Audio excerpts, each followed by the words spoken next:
Hello students, welcome back to the third part of the chapter India Events After 1960. In the last two parts we had studied about some issues between India and China, between India and Pakistan, और हमने ये भी देखा कि पंजाब के six लोग जो थे उन्होंने कैसे डिमांड किया, मूवमेंट शुरू कर दिया था कि उनको खालिस्तान एक इंडिपेंडेंट स्टेट चाहिए था। ठीक है, हमने ये भी देखा कि राजीव गांधी जब प्राइम मिनिस्टर बने तो उन्होंने श्रीलंकन और तमिल माइनॉरिटी का इशू सॉल्व करना चाहा, लेकिन वो सक्सेसफुल नहीं हुआ।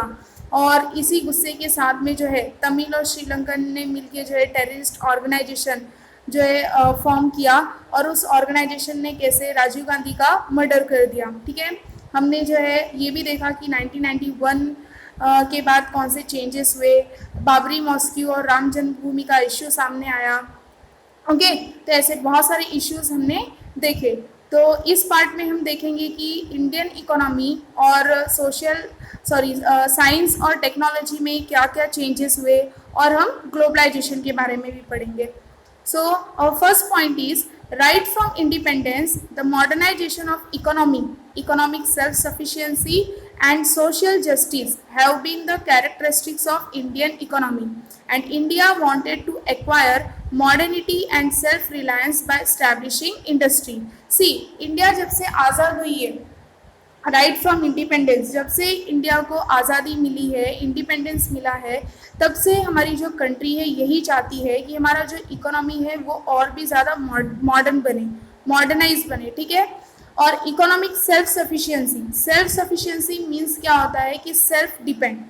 हमारी जो इकोनॉमी है वो सेल्फ डिफेंस रहे, यानी हम जो हमारे कंट्री में जो प्रोडक्ट बना रहे हैं तो हम अपने ही कंट्री में बनाएं और उसको अपने ही कंट्री में बेचें। उसको क्या कहा जाता है? Self sufficiency. मीन्स कहीं पे भी जो है बाहर का जो है फॉरेन कंट्री का ना गुड्स लेना है ना वहाँ पे भेजना है। जैसे कि हमारे अभी जो है प्राइम मिनिस्टर मोदी जी ने क्या बोला है? आत्मनिर्भर भारत। ठीक है, अभी उन्होंने एक स्कीम क्या निकाली? आत्मनिर्भर भारत। तो यही होता है economic self sufficiency. And social justice means कि सोसाइटी में जो लोग भी रहते हैं उसमें वीकर सेक्शन भी इंक्लूडेड होते हैं, तो उनको जो है इक्वल अपॉर्चुनिटीज़ मिलनी चाहिए। ठीक है, तो ये तीन जो है modernisation of economy, economic self sufficiency और सोशल जस्टिस, तो ये इंडिपेंडेंस से ही हमारे इंडियन इकोनॉमी का कैरेक्टरिस्टिक्स रहा है, यानी फीचर्स रहा है, ये खूबियाँ हैं हमारी इंडियन इकोनॉमी की। और इंडिया जो है हमेशा उसने क्या एक्वायर करना चाहे?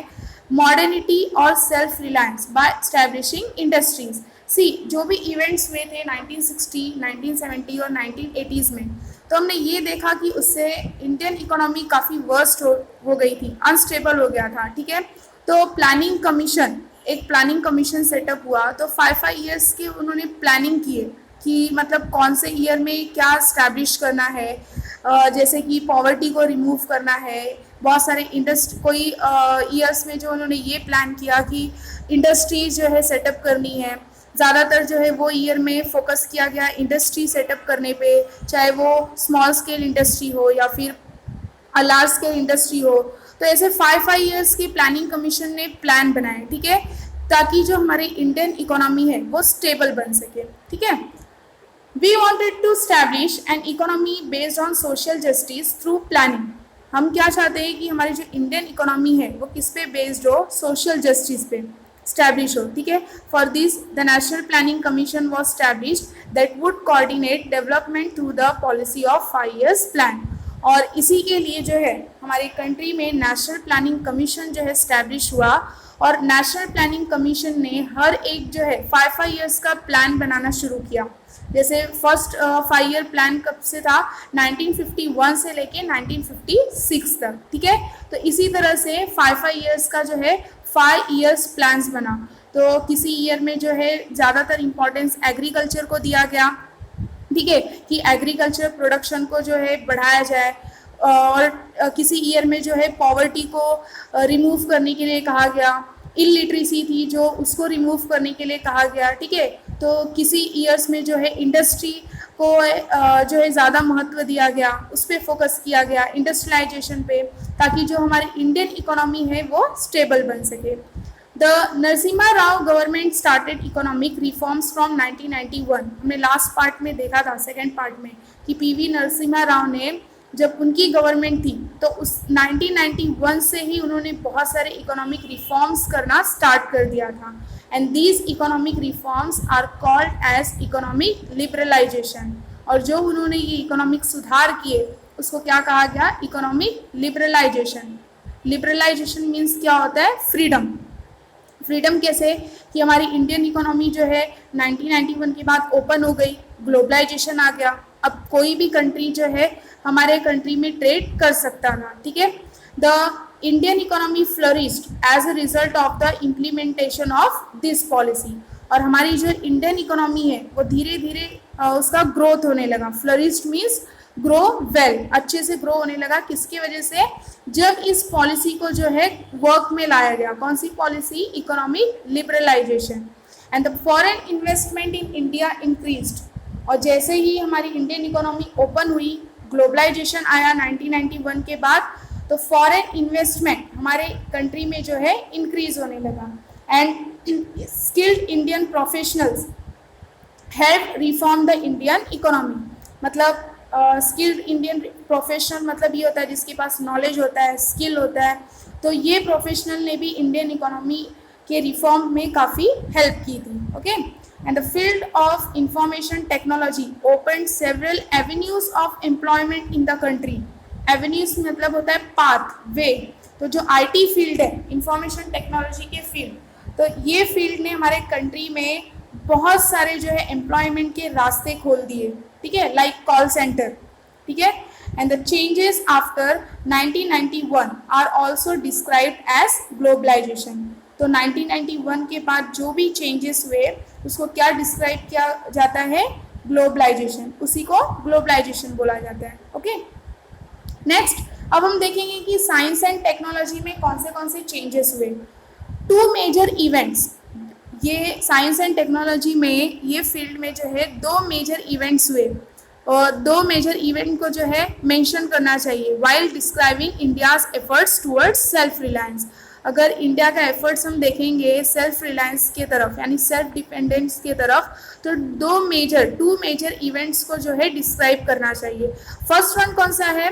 Doctor MS Swaminathan is known as the father of green revolution in 1965। तो डॉक्टर MS स्वामीनाथन ने 1965 में जो है ग्रीन रिवॉल्यूशन किया था। ग्रीन रिवॉल्यूशन किसके ऊपर होता है? फूड ग्रेन्स के ऊपर। इन्होंने कौन सा आइडिया सामने लाया कि हमारे कंट्री का जो फूड ग्रेन्स है उसका प्रोडक्शन जो है इंक्रीज होना चाहिए, इंक्रीज करना चाहिए।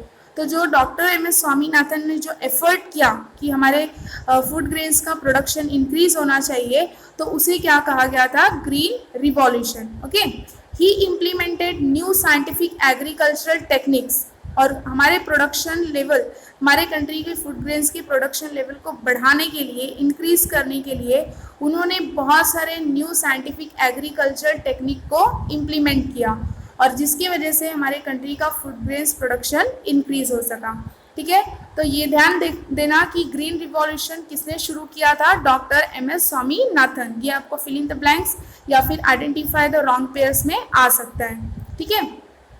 Next, the experiment in cooperative dairy movement by Dr. Verghese Kurin led to increase of milk production in India. This is called as white revolution. See, जैसे हमारे कंट्री के फूड ग्रेन्स को के production को increase करने के लिए doctor MS Swaminathan ने जो एफर्ट किया, इसलिए उन्हें ग्रीन रिवॉल्यूशन का फादर कहा गया। तो वैसे ही सेम एक एक्सपेरिमेंट हुआ डेयरी मूवमेंट के लिए, डेयरी फार्म के लिए। तो इसमें कोऑपरेटिव सेक्टर इन्वॉल्व थे। कोऑपरेटिव सेक्टर मीन्स क्या होता है कि जब 2-3 लोग मिल के जो है कुछ मूवमेंट करते हैं या फिर एक्सपेरिमेंट करते हैं। जैसे अभी ये डेयरी से रिलेटेड था, यानी मिल्क प्रोडक्शन से रिलेटेड था, तो इसमें किसने कंट्रीब्यूट किया था? फार्मर्स ने, क्योंकि फार्मर्स जो है वो कैटल यानी गाय भैंस ये सब पालते हैं, ठीक है। तो उससे क्या मिल्क मिलता है। तो डेयरी मूवमेंट में इन्होंने भी पार्टिसिपेट किया था, फार्मर्स ने भी कोऑपरेट किया था। तो ये एक्सपेरिमेंट जो कोऑपरेटिव डेयरी मूवमेंट का एक्सपेरिमेंट हुआ था वो किसके लीडरशिप में हुआ था? डॉक्टर वर्गीस क्यूरिन के, ठीक है। हमारे इंडिया में जो है मिल्क प्रोडक्शन को इंक्रीज करने के लिए। तो इसे क्या कहा गया, white revolution. Okay. India had also made a lot of progress in the fields of atomic energy and space research. और इंडिया ने जो है इसके अलावा एटॉमिक एनर्जी और स्पेस रिसर्च के फील्ड में भी काफ़ी प्रोग्रेस किया. Okay. Doctor Homi Bhabha led the foundation of the Indian atomic power programme. और डॉक्टर होमी भाभा ने जो है इंडियन एटॉमिक पावर प्रोग्राम का फाउंडेशन किया, यानी न्यू डाला. ठीक है. India insisted on using atomic energy for peaceful purposes. लेकिन जो हमने देखा कि पोखरण में 1974 में पहले न्यूक्लियर टेस्ट हुआ, बाद में 1998 में जो है बहुत सारे टेस्ट हुए. तो वो टेस्ट के बाद में जो है इंडिया ने अपने आप को क्या डिक्लेयर किया, एज ए एटॉमिक पावर. लेकिन इंडिया ने कभी ये नहीं चाहा कि उन्होंने जो एटॉमिक एनर्जी जो टेस्ट करके जो एटॉमिक पावर वो बने हैं, या फिर एटॉमिक एनर्जी उनको किसी को डिस्ट्रॉय करने के लिए या फिर हार्म पहुंचाने के लिए नहीं यूज़ करना है. एटॉमिक एनर्जी उनको किस लिए यूज़ करना है, पीसफुल पर्पसेस के लिए. जैसे कि बोला गया है जनरेशन ऑफ इलेक्ट्रिसिटी जनरेट करना है, या फार्मास्यूटिकल्स यानी कि जहाँ पे मेडिसिन बनाए जाते हैं, या फिर क्या बोला गया है, डिफेंस यानी सुरक्षा के लिए, सिक्योरिटी के लिए. तो इसके लिए यूज़ करना है, ऐसे इंडिया ने कहा, हमारी कंट्री ने कहा. And India has achieved considerable success in space technology as well. और इंडिया ने जो है काफ़ी हद तक किसमें सक्सेसफुल हुए, स्पेस टेक्नोलॉजी में भी. And in 1975 the first satellite Aryabhata was launch. और बाद में इंडिया ने जो है फर्स्ट सैटेलाइट आर्यभट्टा नाम का फर्स्ट सैटेलाइट कौन से ईयर में लॉन्च किया, 1975. Today, India has a successful space program and many satellites have been launched under this program. First satellite कौन सा लॉन्च किया था, आर्यभट्टा 1975 में. और उसके बाद जो है इंडिया आज स्पेस प्रोग्राम में काफ़ी सक्सेसफुल रहा. और उसके बाद उसने बहुत सारे जो है मेनी सैटेलाइट लॉन्च किए. ठीक है. India has also made considerable advancement in the telecom sector. India ने काफ़ी जो है टेलीकॉम सेक्टर में भी चेंजेस लाए, उसको एडवांस बनाया. क्योंकि पहले हम देख सकते हैं कि कौन सा फ़ोन हुआ करता था, लैंडलाइन. उसके बाद जब सैटेलाइट लॉन्च होने स्टार्ट हुए तो सैटेलाइट लॉन्च होने की वजह से क्या आया, मोबाइल फ़ोन. ठीक है. तो ये चेंजेस आए किसमें, टेलीकॉम सेक्टर में. और टेलीकॉम सेक्टर और ज़्यादा एडवांस हुआ. Next, change in social field. अब हम देखेंगे कि सोशल फील्ड में क्या क्या चेंज हुए, यानी सोसाइटी में क्या क्या चेंजेस आए. During this period there were several major changes in the social field in India. इस पीरियड में जो है इंडिया के सोशल फील्ड में काफ़ी चेंजेस हुए, बहुत सारे मेजर चेंजेस हुए. Some of the changes are related with the issue of the empowerment of women and the others are related with the policies regarding the uplift of the deprived section of the society. तो सबसे पहले हम ये देखेंगे कि society में कौन से चेंजेस आए. फोकस किस पे किया गया, वुमेन के ऊपर. वुमेन को भी पावर मिलना चाहिए, वुमेन को भी राइट्स मिलना चाहिए. एम्पावरमेंट मीन्स पावर मिलना, राइट मिलना. पहले जो है वुमेन को कोई भी राइट नहीं थे. राइट टू एजुकेशन मतलब एजुकेशन नहीं दिया जाता था, और एजुकेशन नहीं था तो कहीं पे वो जॉब नहीं कर सकते थे. ठीक है. इलिटरेसी थी, उनको पढ़ाया ही नहीं जाता था. और किस पे फोकस किया गया, वीकर सेक्शन. डिप्राइव्ड सेक्शन का मतलब वीकर सेक्शन, जैसे पुअर होते, ठीक है, लोअर क्लास के होते, तो इनको जो है किसी भी चीज़ का मौका नहीं दिया जाता, अपॉर्चुनिटीज़, इक्वल अपॉर्चुनिटीज़ नहीं मिलता.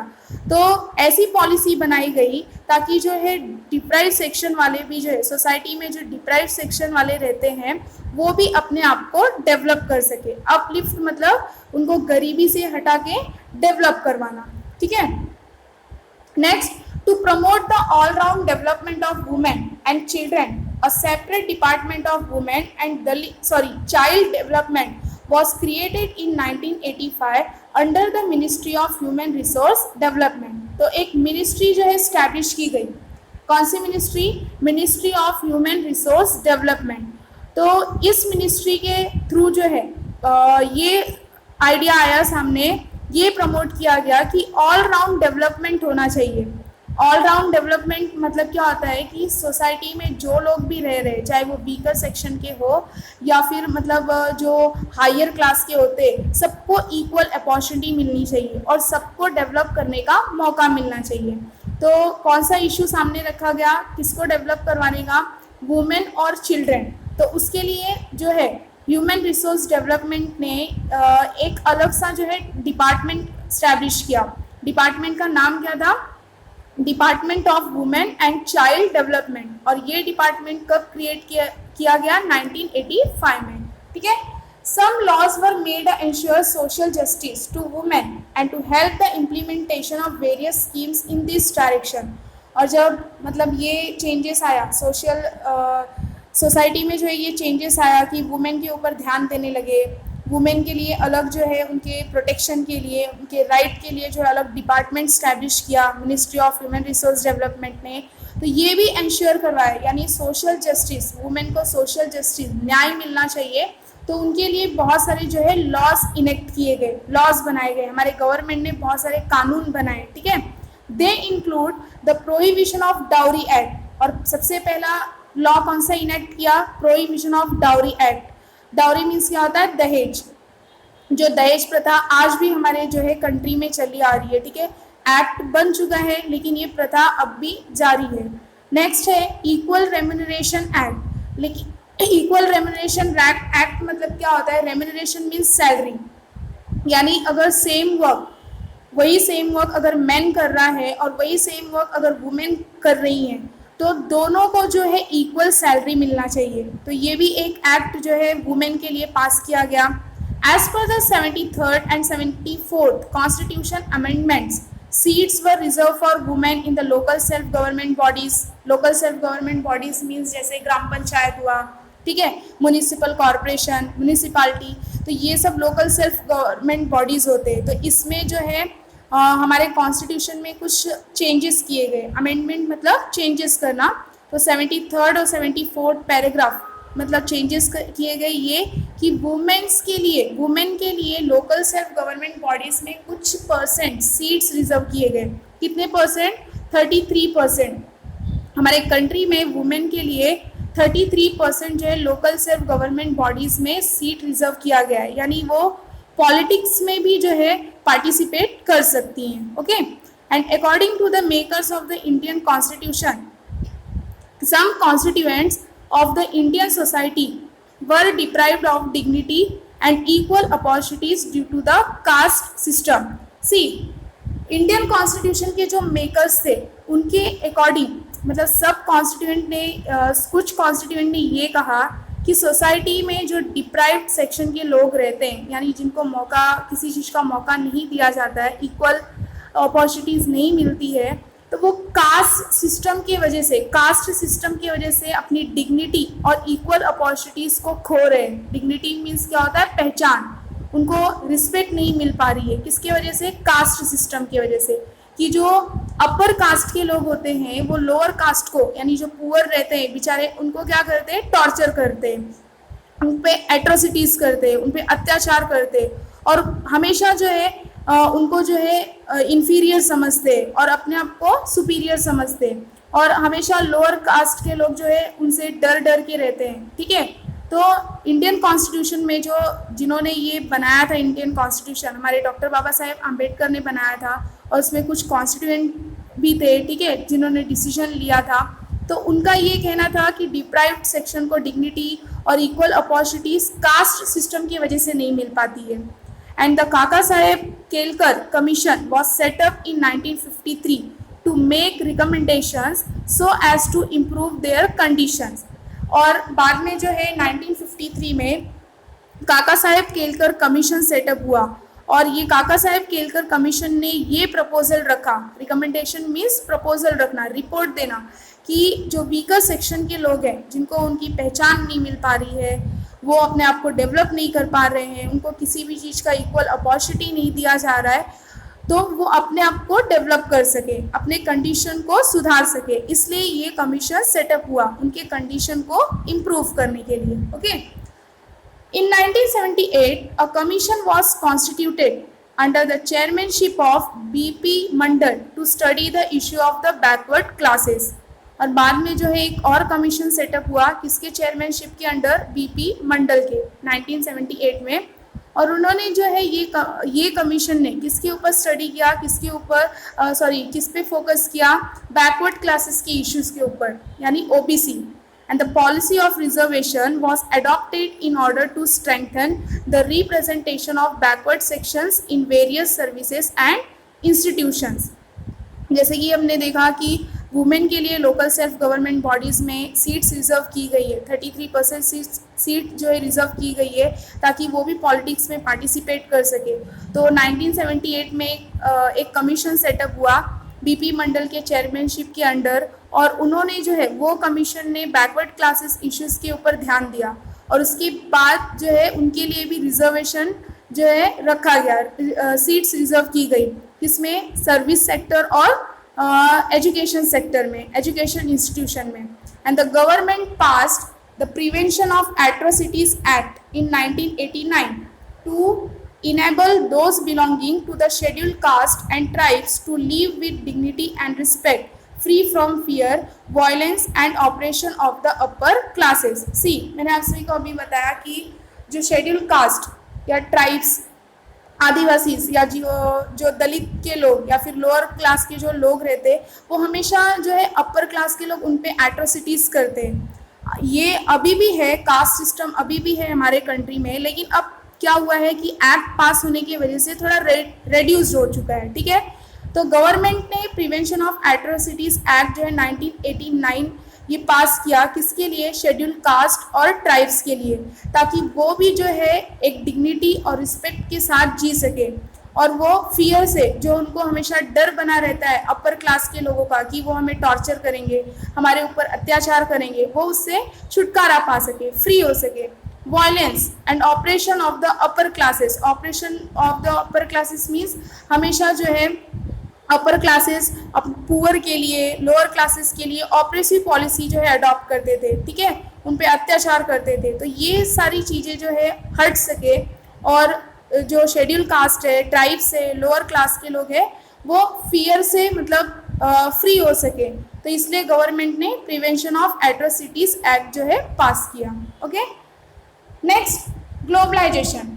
ग्लोबलाइजेशन मीन्स अगर कंट्री की जो इकोनॉमी है ओपन हो जाती है, कोई भी कंट्री जो है किसी भी कंट्री के साथ अगर ट्रेड कर सकता है तो उसे क्या कहा जाता है, ग्लोबलाइजेशन. तो ये कब हुआ, after 1991. Globalisation brought about many changes in different fields like economy, politics, science and technology and society and culture. तो ग्लोबलाइजेशन ने बहुत सारे फील्ड्स में जो है चेंजेस लाए, जैसे कि इकोनॉमी, पॉलिटिक्स में, साइंस एंड टेक्नोलॉजी, हमारे सोसाइटी में और culture. India has emerged as an important country on the global scene in different spheres.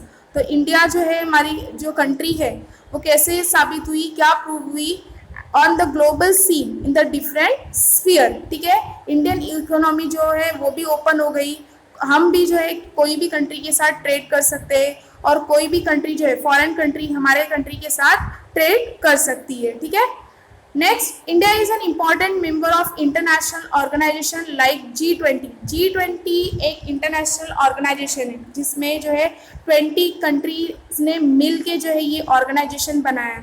तो हमारी इंडिया भी इस ऑर्गेनाइजेशन की मेंबर है. ठीक है, और नेक्स्ट ऑर्गेनाइजेशन कौन सा है, ब्रिक्स.